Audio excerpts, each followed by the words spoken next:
Speaker of the House, Mike Johnson, Senator Ben Cardin, Minority Leader Hakeem Jeffries, Senate Majority Leader Chuck Schumer, Senate Minority Leader Mitch McConnell, Senators, members of Congress, distinguished guests. Mr. Speaker, I want to thank you for giving me the profound honor of addressing this great citadel of democracy for the fourth time.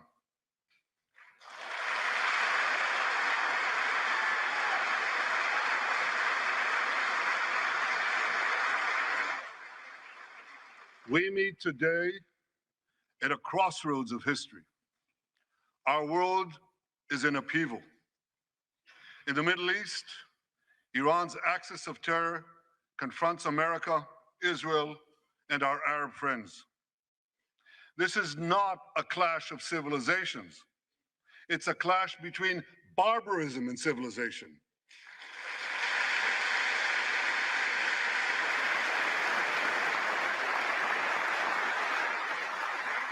It's a clash between those who glorify death and those who sanctify life.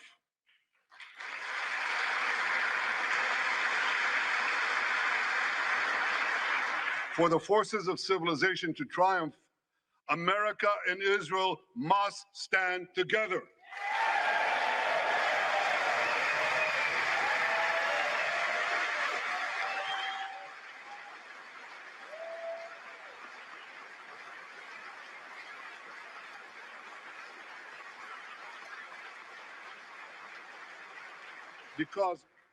Because when we stand together, something very simple happens. We win, they lose.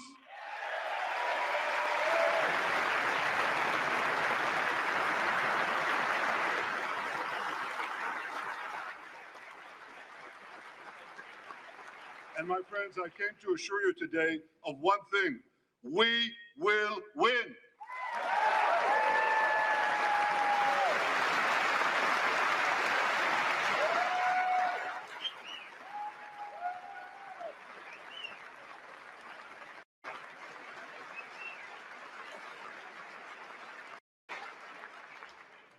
Ladies and gentlemen, like December 7th, 1941, and September 11th, 2001, October 7th is a day that will forever live in infamy. It was the Jewish holiday of Simchat Torah. It began as a perfect day, not a cloud in the sky. Thousands of young Israelis were celebrating at an outdoor music festival.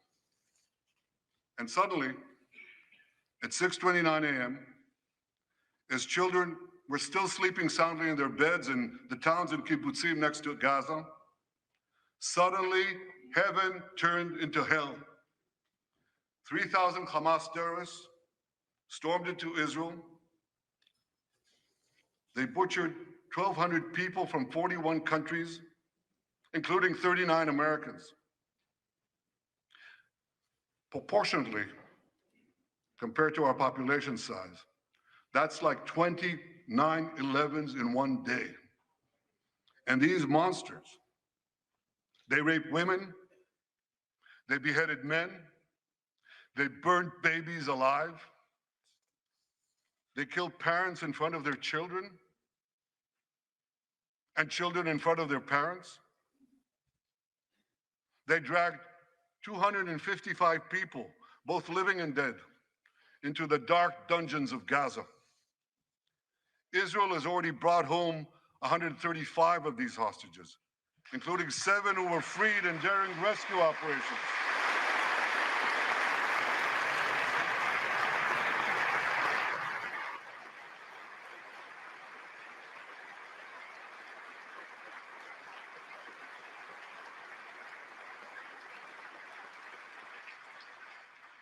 One of those freed hostages, Noor Gamani, is here in the gallery, sitting near my wife, Sarah. On the morning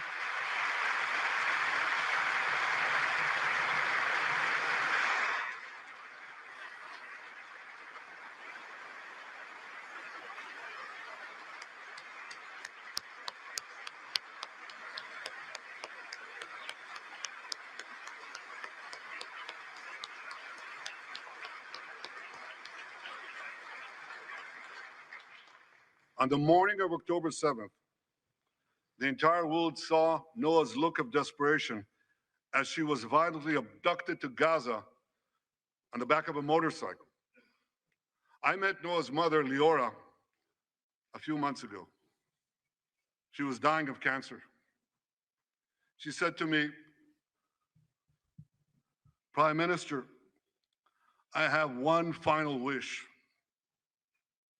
I wish to hug my daughter Noah one last time before I die." 2 months ago, I authorized a breathtaking commando rescue operation. Our special forces, including a heroic officer named Arnon Zmora, who fell in this battle, rescued Noah and 3 other hostages.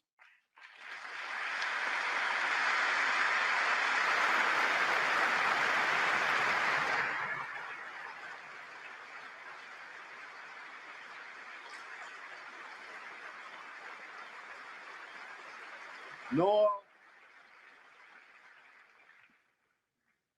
I think it's one of the most moving things. When Noah was reunited with her mother, Leora, and her mother's last wish came true. Noah, we're so thrilled to have you with us today. Thank you.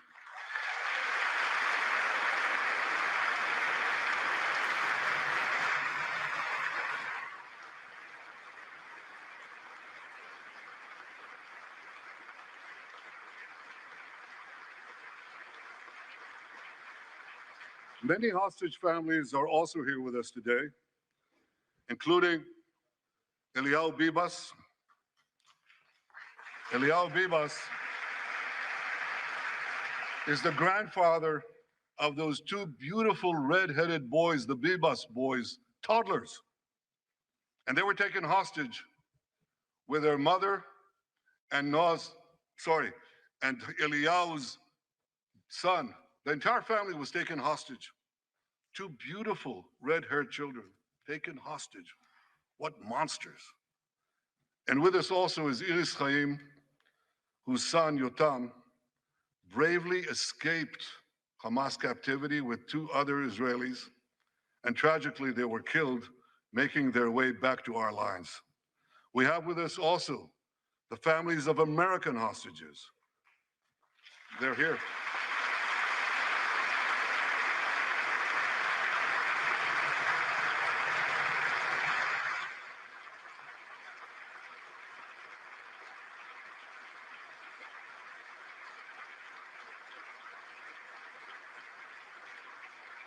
The pain these families have endured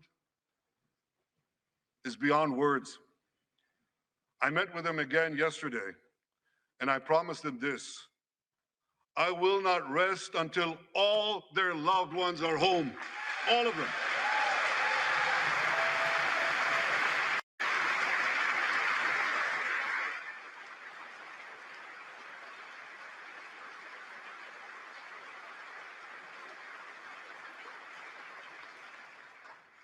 As we speak, we're actively engaged in intensive efforts to secure their release, and I'm confident that these efforts can succeed. Some of them are taking place right now.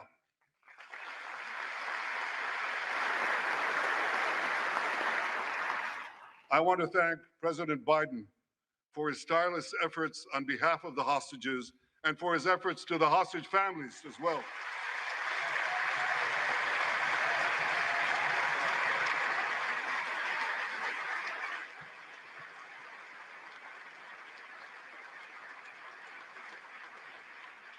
I thank President Biden for his heartfelt support for Israel after the savage attack on October 7th. He rightly called Hamas sheer evil. He dispatched 2 aircraft carriers to the Middle East to deter a wider war. And he came to Israel to stand with us during our darkest hour, a visit that will never be forgotten.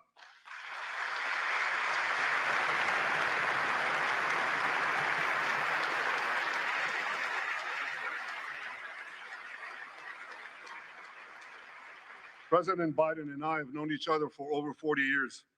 I want to thank him for half a century of friendship to Israel and for being, as he says, a proud Zionist. Actually, he says a proud Irish-American Zionist.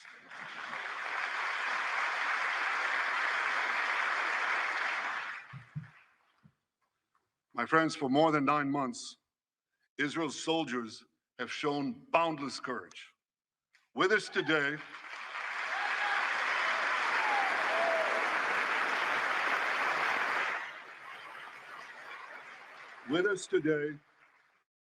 is Lieutenant Avichai Reuven.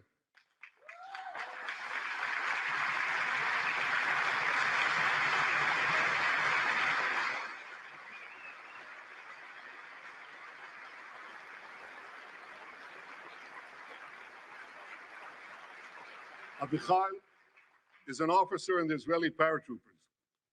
His family immigrated to Israel from Ethiopia. In the early hours of October 7th, Avichai heard the news of Hamas's bloody rampage. He put on his uniform, grabbed his rifle, but he didn't have a car. So he ran 8 miles to the front lines of Gaza to defend his people.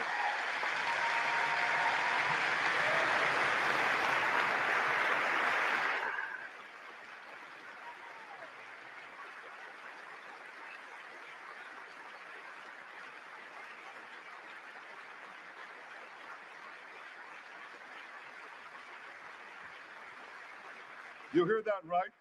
He ran 8 miles, came to the front lines, killed many terrorists, and saved many, many lives. Avichai, we all honor your remarkable heroism. Another Israeli is with us here today, and he's stand up right next to Avichai. This is Master Sergeant Ashraf al-Bakhiri.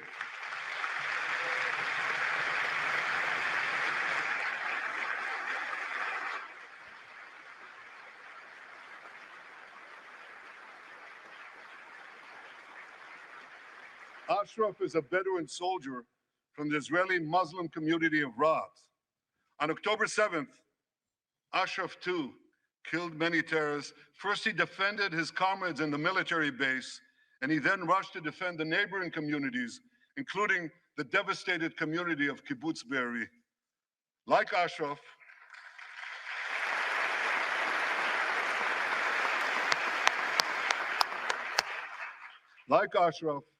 the Muslim soldiers of the IDF fought alongside their Jewish, Druze, Christian, and other comrades in arms with tremendous bravery.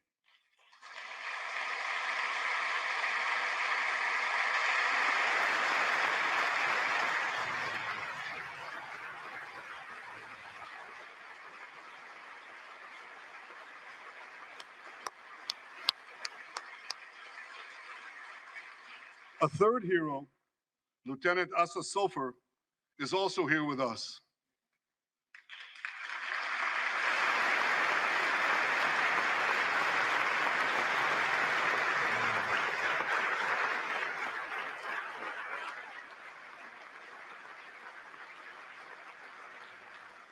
Asa fought as an officer in the Tank Corps, and he was wounded in battle. He was wounded in battle while protecting his fellow soldiers from a grenade. He lost his right arm and the vision in his left eye. He's recovering, and incredibly, within a short time, Asa will soon return to active duty as a commander of a tank company.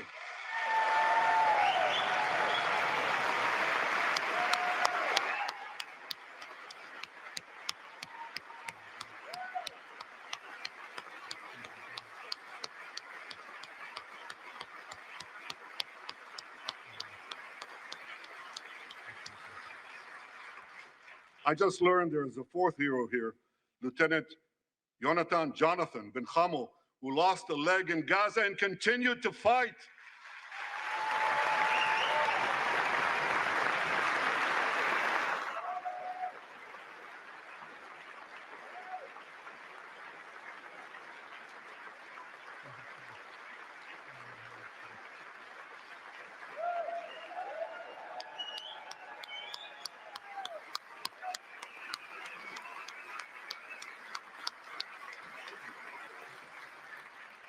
My friends, these are the soldiers of Israel, unbowed, undaunted, unafraid.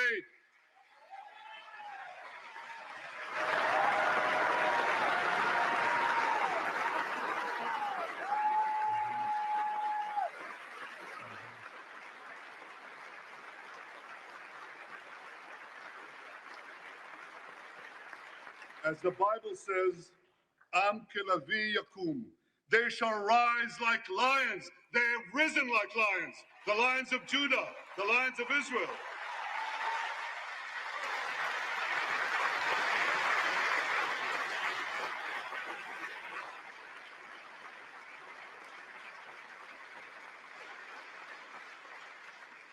Ladies and gentlemen,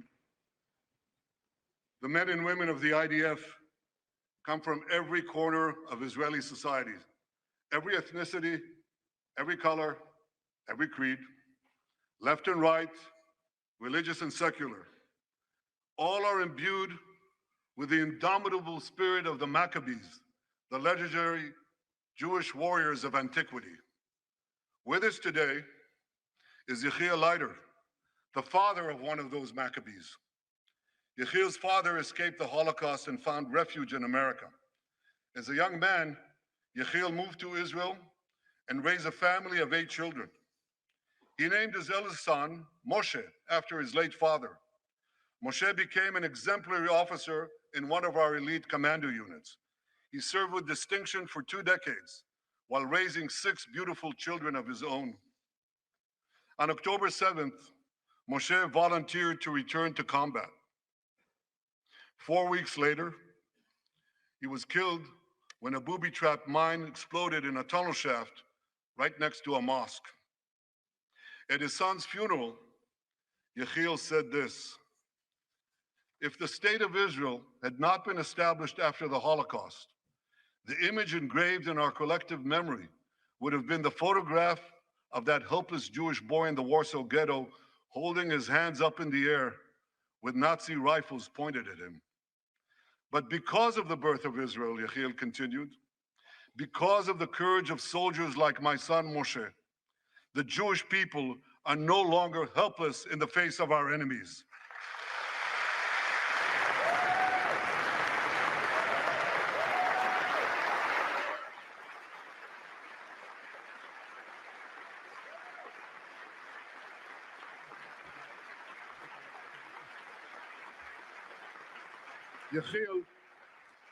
Yechiel, please rise so we can honor your son's sacrifice.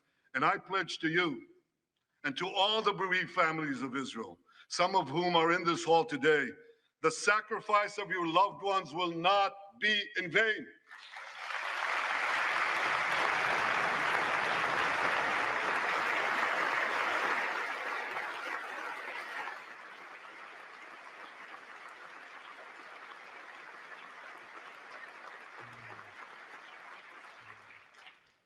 It will not be in vain because for Israel, never again must never be an empty promise.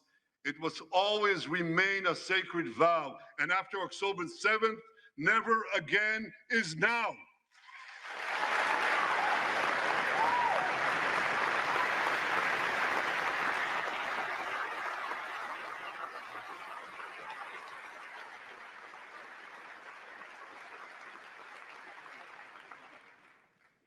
My friends, defeating our brutal enemies requires both courage and clarity. Clarity begins by knowing the difference between good and evil. Yet incredibly, many anti-Israel protesters, many choose to stand with evil. They stand with Hamas.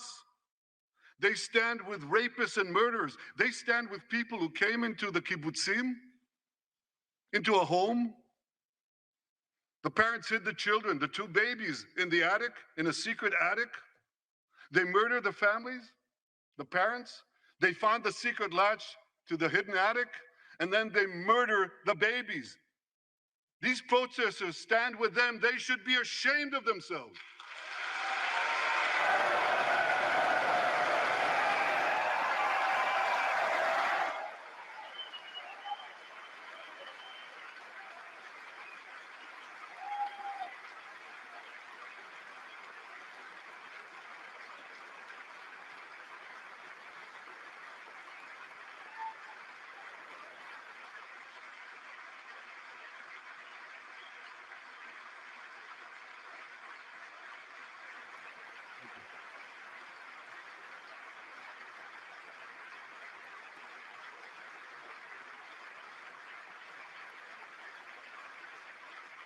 They refuse to make the simple distinction between those who target terrorists and those who target civilians, between the democratic state of Israel and the terrorist thugs of Hamas. We recently learned from the National Security Director, U.S. Director of National Intelligence, that Iran is funding and promoting anti-Israel protests in America. They want to disrupt America. So these protesters burn American flags even on the 4th of July. And I wish to salute the fraternity brothers at the University of North Carolina who protected the American flag against these anti-Israel protesters.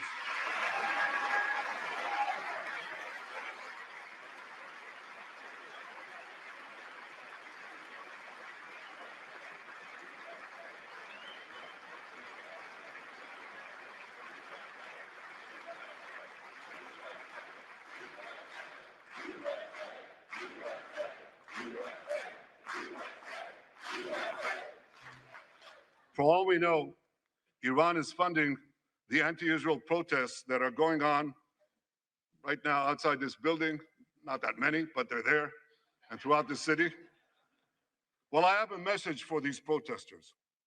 When the tyrants of Tehran, who hang gays from cranes and murder women for not covering their hair, are praising, promoting, and funding you, you have officially become Iran's useful idiots.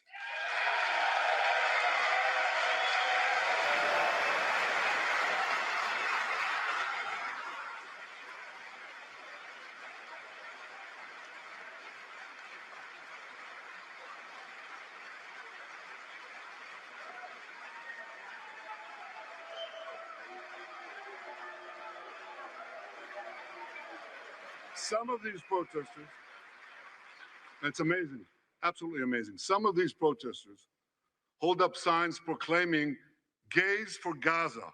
They might as well hold up signs saying chickens for KFC.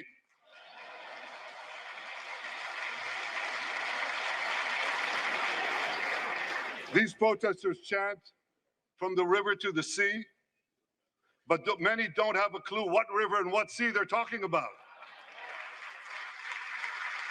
They not only get an F in geography, they get an F in history. They call Israel a colonialist state. Don't they know that the land of Israel is where Abraham, Isaac, and Jacob prayed, where Isaiah and Jeremiah preached, and where David and Solomon ruled?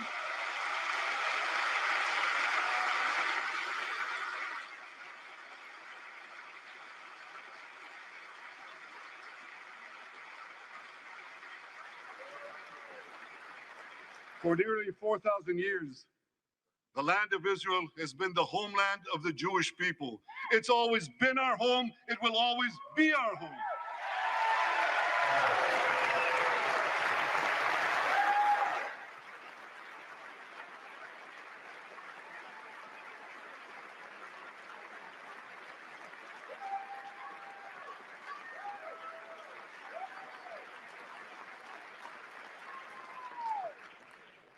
It's not only the campus protesters who get it wrong. It's also the people who run those campuses. 80 years after the Holocaust, the presidents of Harvard, Penn, and I'm ashamed to say my alma mater, MIT, couldn't bring themselves to condemn the calls for the genocide of Jews. You remember what they said? They said, it depends on the context. Well, let me give these befuddled academics a little context.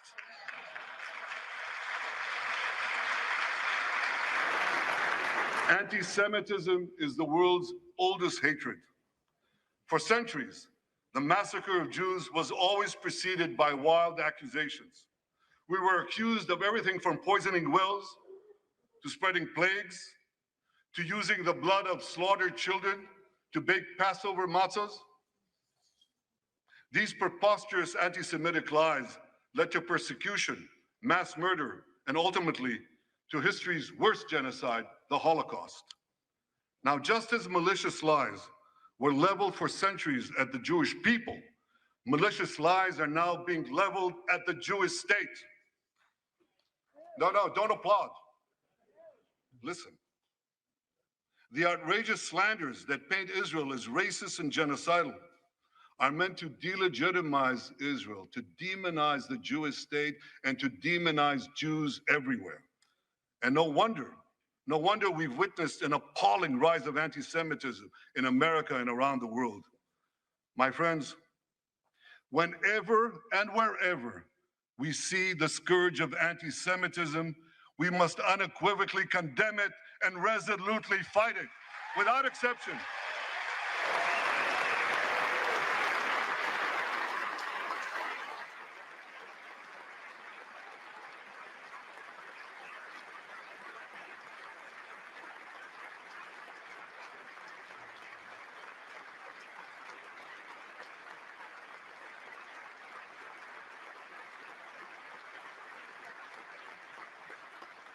And don't be fooled when the blood libels against the Jewish state come from people who wear fancy silk robes and speak in lofty tones about law and justice. Here's a case in point. The prosecutor of the International Criminal Court has shamefully accused Israel of deliberately starving the people of Gaza. This is utter, complete nonsense. It's a complete fabrication.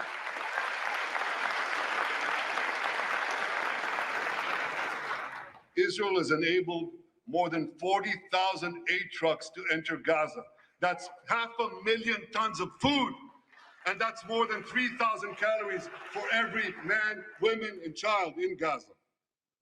If there are Palestinians in Gaza who aren't getting enough food, it's not because Israel is blocking it, it's because Hamas is stealing it.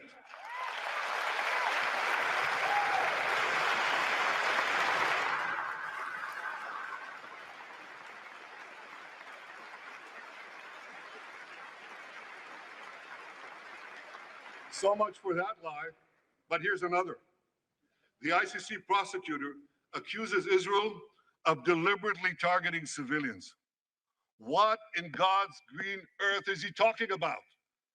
The IDF has dropped millions of flyers, sent millions of text messages, made hundreds of thousands of phone calls to get Palestinian civilians out of harm's way. But at the same time, Hamas does everything in its power to put Palestinian civilians in harm's way.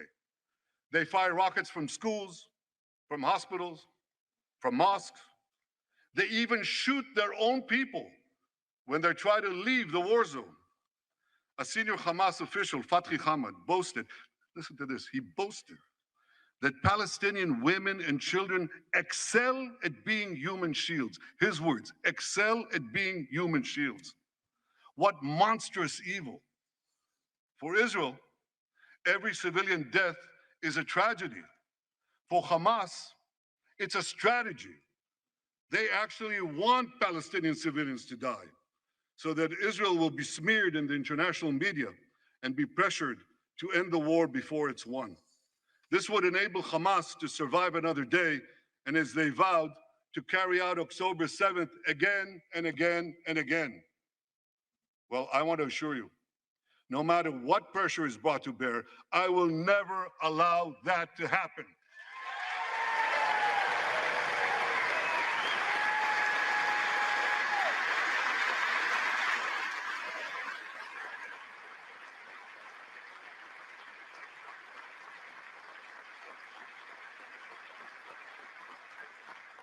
The vast majority of Americans have not fallen for this Hamas propaganda.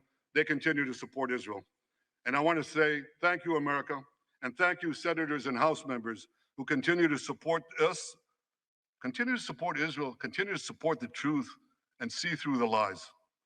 But as for the minority that may have fallen for Hamas's cons job, I suggest you listen to Colonel John Spencer. John Spencer is head of urban warfare studies at West Point. He studied every major urban conflict. I was going to say in modern history. He corrected me, no, in history. Israel, he said, has implemented more precautions to prevent civilian harm than any military in history and beyond what international law requires.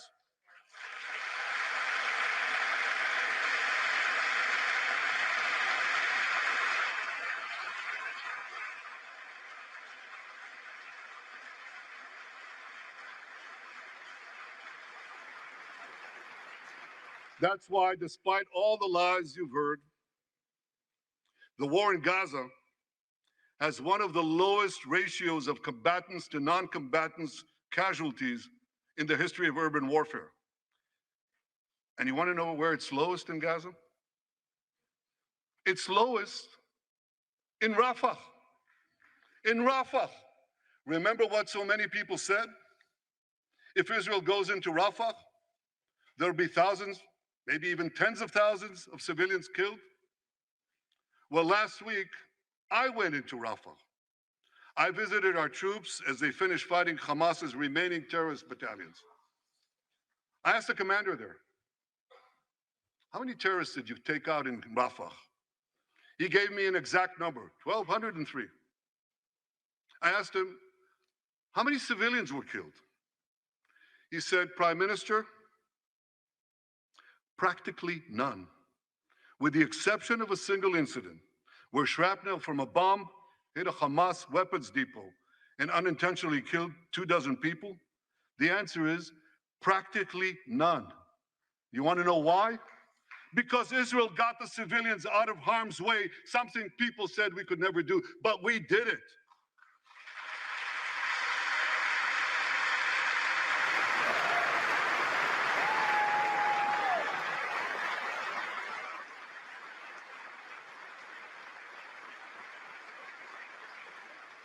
These heroes here today, the heroic soldiers of Israel, should not be condemned for how they're conducting the war in Gaza. They should be commended for it.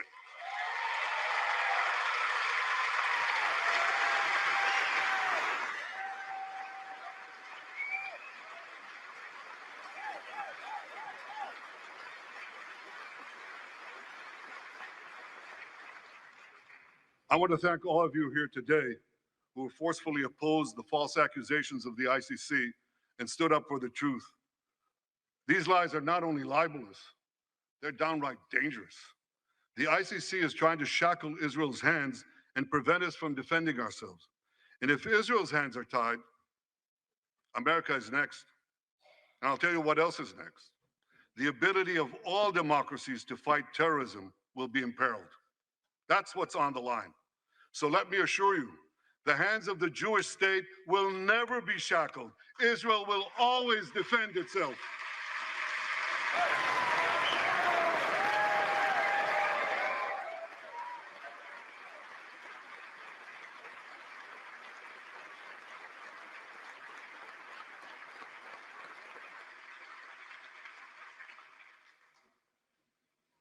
My friends, in the Middle East, Iran is virtually behind all the terrorism, all the turmoil, all the chaos, all the killing. And that should come as no surprise. When he founded the Islamic Republic, Ayatollah Khomeini pledged, we will export our revolution to the entire world. We will export the Islamic revolution to the entire world. Now ask yourself, which country ultimately stands in the way of Iran's maniacal plans to impose radical Islam on the world? And the answer is clear. It's America, the guardian of Western civilization and the world's greatest power.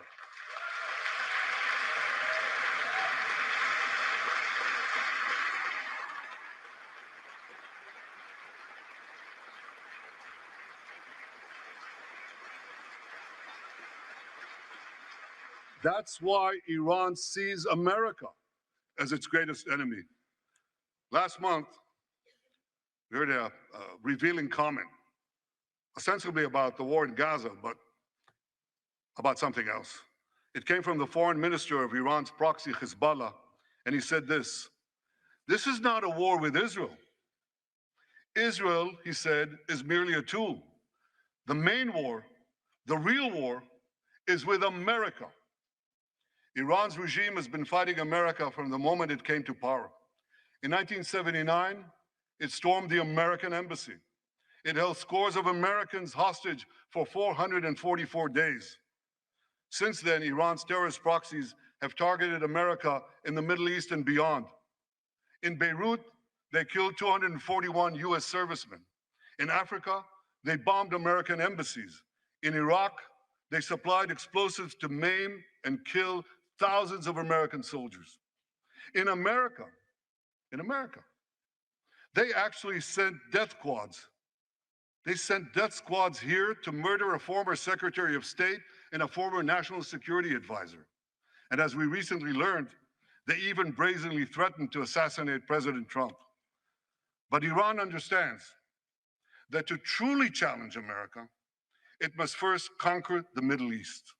And for this, it uses its many proxies, including the Houthis, Hezbollah, and Hamas. Yet in the heart of the Middle East, standing in Iran's way, is one proud pro-American democracy, my country, the State of Israel.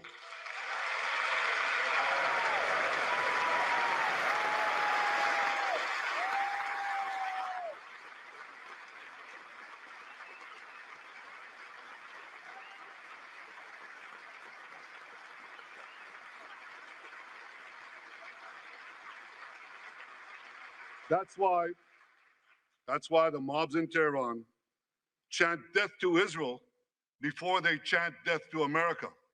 For Iran, Israel is first, America is next.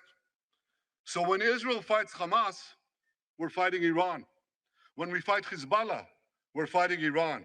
When we fight the Houthis, we're fighting Iran. And when we fight Iran, we're fighting the most radical and murderous enemy of the United States of America. And one more thing. When Israel acts to prevent Iran from developing nuclear weapons that could destroy Israel and threaten every American city, every city that you come from, we're not only protecting ourselves, we're protecting you.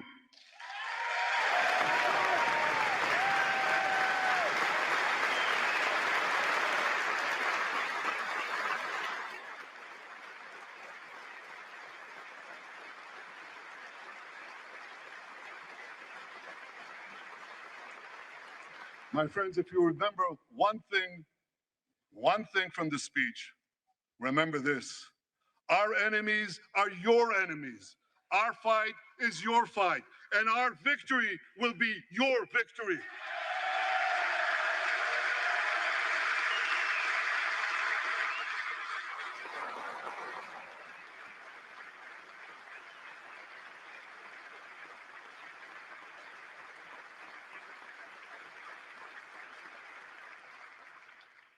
Ladies and gentlemen, that victory is in sight.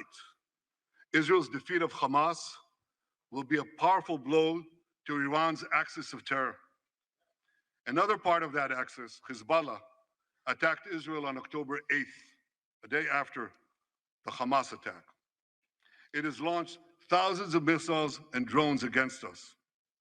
80,000 of our citizens in northern Israel evacuated their homes, becoming effectively refugees in their own land. We are committed to returning them home. We prefer to achieve this diplomatically. But let me be clear. Israel will do whatever it must do to restore security to our northern border and return our people safely to their homes.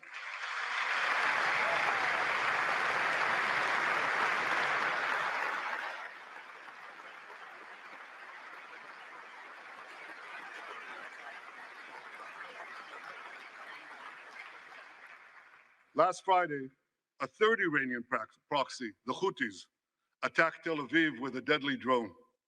It exploded a few hundred feet from the American consulate, killing one person and injuring 9. On Saturday, I authorized a swift response to that attack. All our enemies should know this. Those who attack Israel will pay a very heavy price. And as we defend ourselves,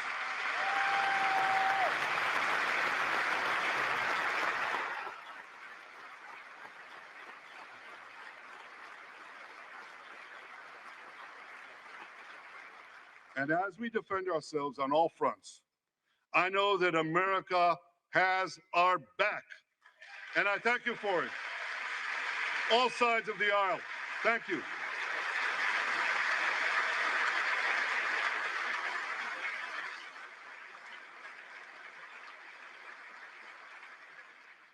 My friends, for decades, America has provided Israel with generous military assistance, and a grateful Israel has provided America with critical intelligence that saved many lives. We've jointly developed some of the most sophisticated weapons on earth. I choose my words carefully. We've jointly developed some of the most sophisticated weapons on earth that help protect both our countries. And we also help keep American boots, we help keep Americans' boots off the ground while protecting our shared interests in the Middle East.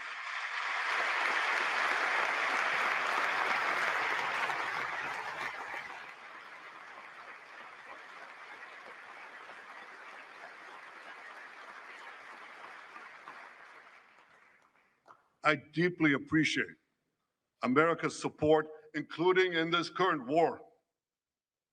But this is an exceptional moment. Fast-tracking U.S. military aid can dramatically expedite an end to the war in Gaza and help prevent a broader war in the Middle East. In World War II, as Britain fought on the front lines of civilization, Winston Churchill appealed to Americans with these famous words: "Give us the tools and we'll finish the job." Today, as Israel fights on the front line of civilization, I too appeal to America. Give us the tools faster and we'll finish the job faster.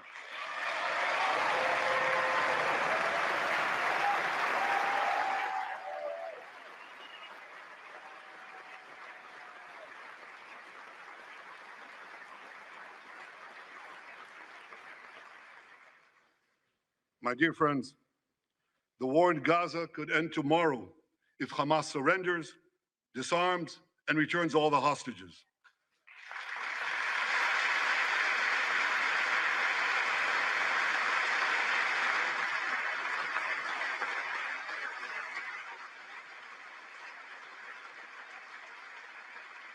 But if they don't, Israel will fight until we destroy Hamas's military capabilities, end its rule in Gaza, and bring all our hostages home.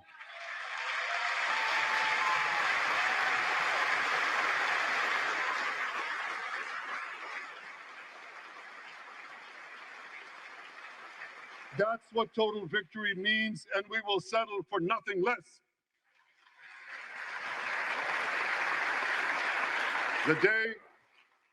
The day after we defeat Hamas, a new Gaza can emerge. My vision for that day is of a demilitarized and de-radicalized Gaza. Israel does not seek to resettle Gaza, but for the foreseeable future, we must retain overriding security control there to prevent the resurgence of terror, to ensure that Gaza never again poses a threat to Israel.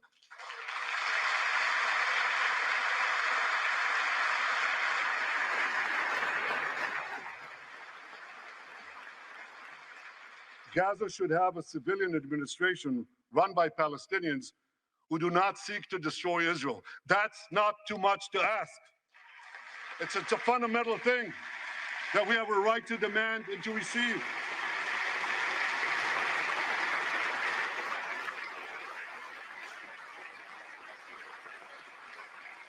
A new generation of Palestinians must no longer be taught to hate Jews, but rather to live in peace with us.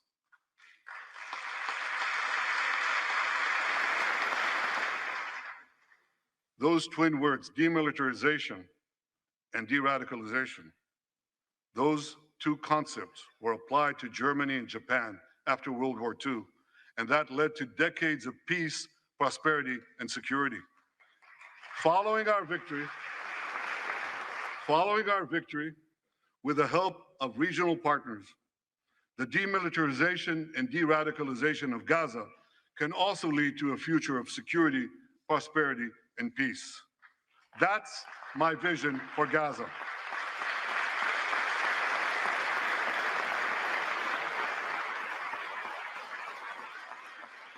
Now, here's my vision for the broader Middle East. It's also shaped in part by what we saw in the aftermath of World War II. After that war, America forged a security alliance in Europe to counter the growing Soviet threat. Likewise, America and Israel today can forge a security alliance in the Middle East to counter the growing Iranian threat. All countries that are at peace with Israel and all those countries who will make peace with Israel should be invited to join this alliance. We saw a glimpse of that potential alliance on April 14th. Led by the United States, more than half a dozen nations worked alongside Israel to help neutralize hundreds of missiles and drones launched by Iran against us. Thank you, President Biden, for bringing that coalition together.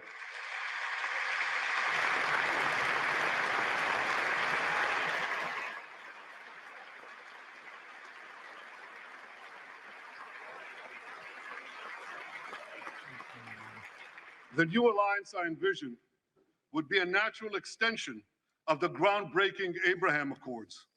Those accords saw peace forged between Israel and 4 Arab countries, and they were supported by Republicans and Democrats alike. We could call, I have a name for this new alliance. I think we should call it the Abraham Alliance.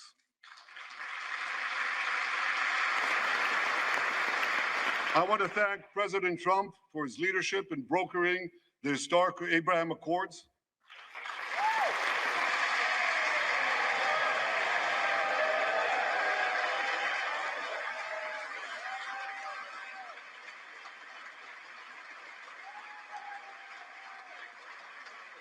Like Americans, Israelis were relieved that President Trump emerged safe and sound from that dastardly attack on him, dastardly attack on American democracy. There is no room for political violence in democracies.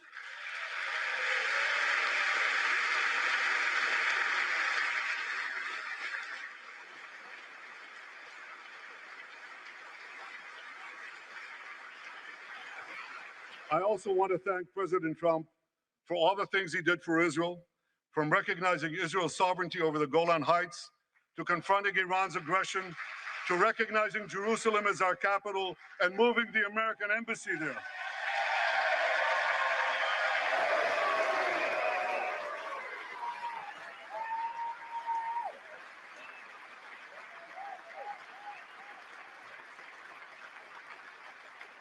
That's Jerusalem, our eternal capital, never to be divided again.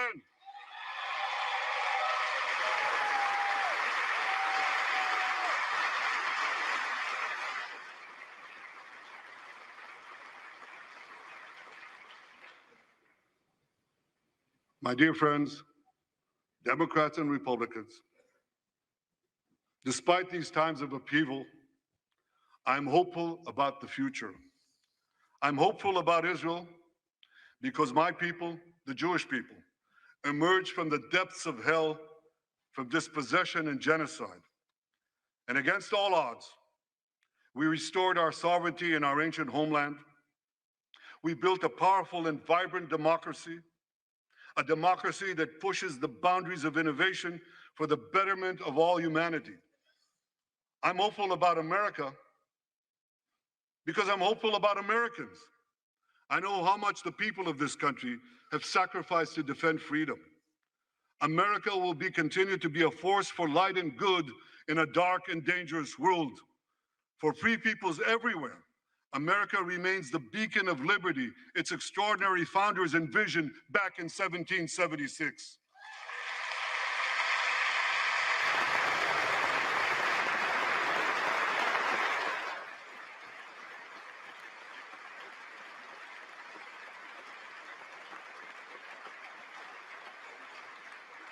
Working together, I'm confident that our two nations will vanquish the tyrants and terrorists who threaten us both.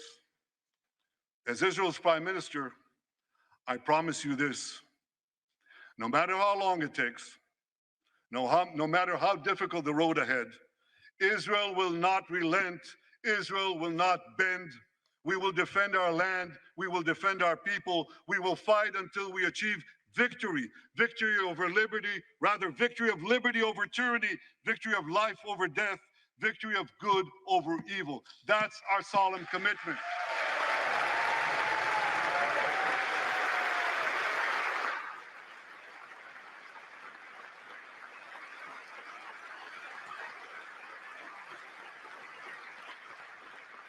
And we will continue to work with the United States and our Arab partners to transform a troubled region from a backwater of repression, poverty, and war into a thriving oasis of dignity, prosperity, and peace.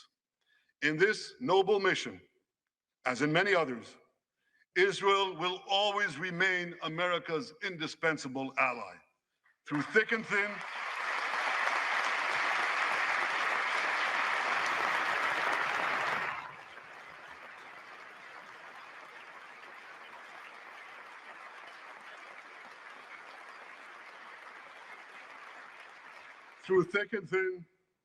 in good times and in bad, Israel will always be your loyal friend and your steadfast partner.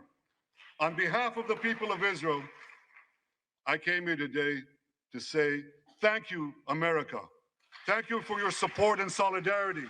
Thank you for standing in Israel, with Israel, in our hour of need. Together we shall defend our common civilization. Together we shall secure a brilliant future for both our nations.